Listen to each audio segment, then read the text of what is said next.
Just one question on Afghanistan. If you lost hope in that, is that No. intractable? No. Again, look, there are countries where we are responsible, whether we wish to be or not, where we've incurred responsibility. And there are countries where we haven't. And I think that's a good distinction to make at the outset. What happened in Rwanda, I believe we could have done more to prevent through the United Nations, but it wasn't a crisis or a misery or a potential catastrophe that we had created. It was our job to do more than we did. We shouldn't have vetoed the Czech resolution at the United Nations that called just for the strengthening of the UN protective force in Kigali. We even opposed that. But as I say, it wasn't something where you had to say to every American, look, whether you know it or not, this is our responsibility. Well, with Afghanistan, you can't say that.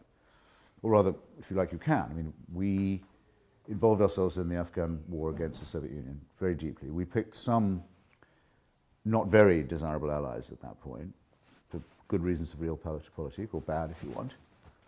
Then we walked away from the country and let it collapse into civil war and factionalism. And worse, the final worst possible combination of both chaos and tyranny, an Islamic Republic. Manages to get the worst of both worlds. Hobbesian state with iron rules. Means we've got more reasons than the Taliban to have to undo this and repay some of what we owe to the Afghan people. And that would be true, I think, even if it was not in our interest. Again, with Iraq, we have an ineffaceable responsibility there. The CIA has boasted in the past of helping Saddam Hussein get to power. I have reason to think that boast is probably partly true. We certainly encouraged Saddam Hussein to attack Iran. We declared ourselves neutral in advance when he said he wanted to have a border dispute with Kuwait. This can't be walked away from. Americans like to say, well, what have we got to do with this place on the other side of the world? Well, this is what we have to do with it. So Afghanistan certainly belongs on that list of countries where we have a responsibility whether we like it or not. There was once a moment in the 1950s in the British Parliament when the British government had said very unwisely that it wanted to hold on to the island of Cyprus, the whole island of Cyprus, as a colony because of its strategic importance and because of the bases that the British Empire had there, which command the approaches to the Suez Canal and to Palestine. And there was a national rebellion against this by the Greek majority, and a large British garrison had to be kept there to keep them down. And Aneurin Bevan, the great socialist orator of the Labour Party left opposition at that time, got up and asked the government at question time, has Her Majesty, I can't do his Welsh voice, has Her Majesty's government considered whether it wants a base in Cyprus or Cyprus as a base? And I'm told that people who saw that could see the expressions change on the face of the government. They realized we don't have to run and own the whole place in order to have a presence there. And within actually a very short time, they'd withdrawn, written a constitution, given Cyprus independence, and the condition for it was that two bases remained permanently under British control.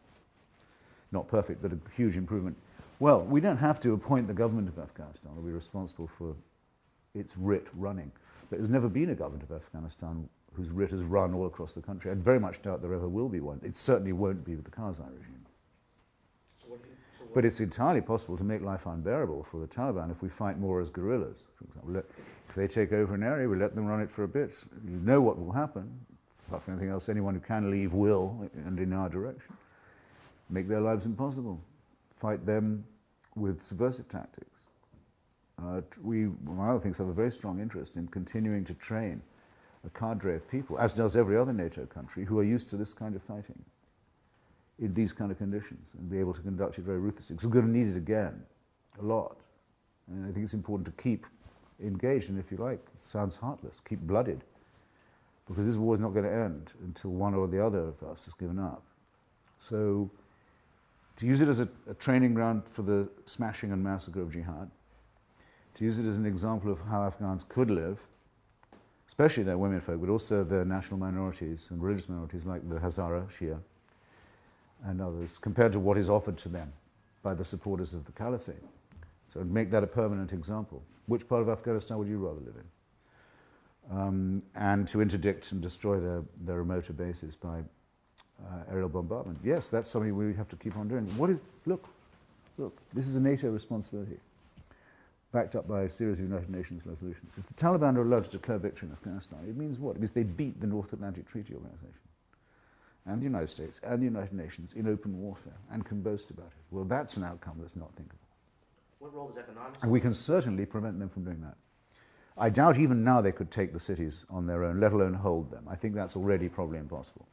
There are large tracts of Afghanistan populated by peoples who would never submit to Taliban rule. All we have to do is make sure those people don't lose. And it means the Taliban cannot win. What role does economics play in this? The British government's, all these austerity measures are cutting the defense budget, our own budget here in the United States. The cost of it is negligible in any case. But since you mentioned economics, it's negligible. It's actually, it's again, risk sounding casualty. It's negligible in point of casualties. It's not war at all. These are not warfare casualties. These are attrition casualties. These are the sort of numbers an army loses by being in existence, from training accidents. It's not much worse than that. It doesn't cost a great deal. What does cost a lot is keeping some of the Karzai government going, perhaps not money well spent. Since you mentioned the economy, the main product of the Afghan economy, which is opium poppies, we insist belong to the Taliban. Why we do this, I do not know. Why we say we insist that you have a monopoly on the production and sale of Afghans' only product is beyond me. It's the last human sacrifice we make to the Nixon doctrine of the war on drugs. And it may be the end of the enterprise. I think it's of the greatest importance that we stop saying to the Afghans, we've come to liberate you, and if you will just now stand still while we burn your only cash crop.